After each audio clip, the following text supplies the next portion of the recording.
Hi, this is Dr. Joe Luciani, and I'd like to talk to you today about cultivating an optimistic attitude in your life. To begin, let's compare an optimistic attitude with a structure called the Roman arch. Now, the Roman arch is a very resilient structure, and it was built by putting stones called voussoirs around the perimeter of a wooden frame. Once a keystone was put in top, locking in the stones or the voussoirs, the wooden frame was able to be removed, leaving a very sturdy and very enduring structure.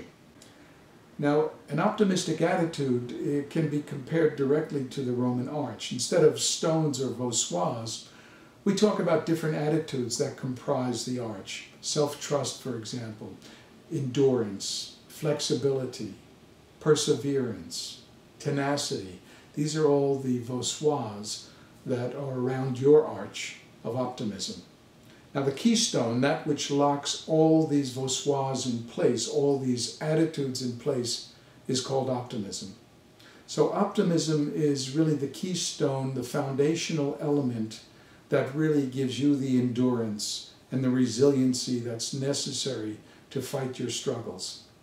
Optimism in and of itself is a belief system.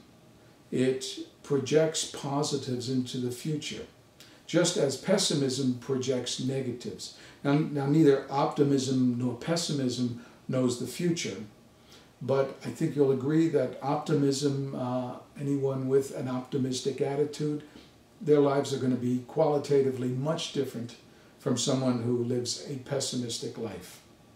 So optimism not only projects good things happening, but it affects the present, and that's what's important for you. An optimistic attitude buoys you up. It gives you hope and resilience. Like the arch, it gives you that tenacity to go forward and to endure. Optimism, pessimism are acquired habits, and this is important because you don't need to feel that, well, it's just not my style or it's just not me. This is something that is a habit. Habits are made. Habits can either be broken in the form of pessimism, or habits can be reinstituted and reconstituted as in the form of optimism. Now, you've heard the notion that the glass is either half full or half empty.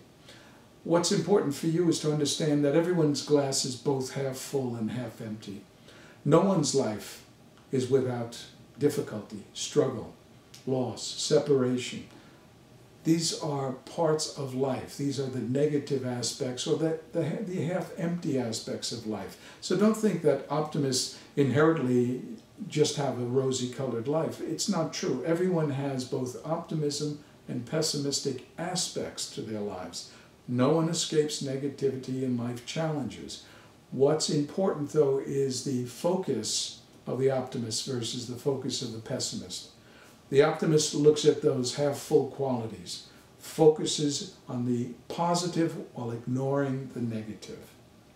Now, for a pessimist, this may seem dangerous, even risky. How can you ignore the negatives? That's why you have to be braced and prepared. Well, you know, worry begets worry, and worry doesn't prepare you any more than reacting spontaneously to life. And the optimist, of course, has the wherewithal and the confidence and self-trust to handle life spontaneously in a very resilient and very spontaneous manner. So yes, you have nothing to lose by being an optimist. It will not discourage you from protecting yourself in the moment, from handling challenges as they unfold. The pessimist is wedded to the belief that I need to worry because I need to be braced. I need to be ready. Well, without self-trust, that may be true. With self-trust, what you need is to go forward, one foot in front of the other, assuming that what comes your way, you'll handle it. Let's create an image here. Let's imagine that there's a party going on the other side of a door. If you're a pessimist, you're standing at that doorway and you're saying, who's going to be there? Am I dressed appropriately? Am I going to have a problem? And so on. And meanwhile, they're hesitating and standing there. Whereas the optimist opens the door, walks in without any rehearsal, trusting that what will unfold he or she will handle spontaneously. See, that's what self-trust is all about. It's the ability to move through life effortlessly with self-trust, realizing we'll take care of challenges as they unfold. Now, if that seems a bit risky, ask yourself, how many challenges have you faced in your life? Hundreds, thousands. Well, you're here now. You've somehow managed to get through. You see, for the optimist, it's always a matter of whatever it takes. I'll handle it. If there's not a front door, there's a side door. There's a back door. Or climb in the window. There's always a way to get at what you need. And the optimist has that resiliency. And this is what self-esteem is based on. You know, self-esteem is buoyed up by an optimistic attitude, just as a pessimistic attitude will erode self-esteem, self-confidence. So what's important is that in order to change or shift from a relatively pessimistic way of life, a pessimistic attitude, you need to understand that there's nothing stopping you. It's just a habit.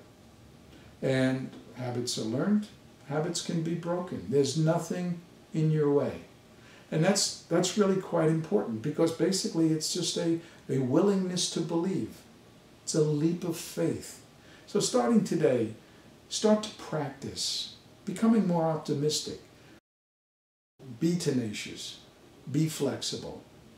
Persevere. Trust. But lock it all together with the keystone, optimism. Keep up with self-coaching, and thank you, and stay optimistic.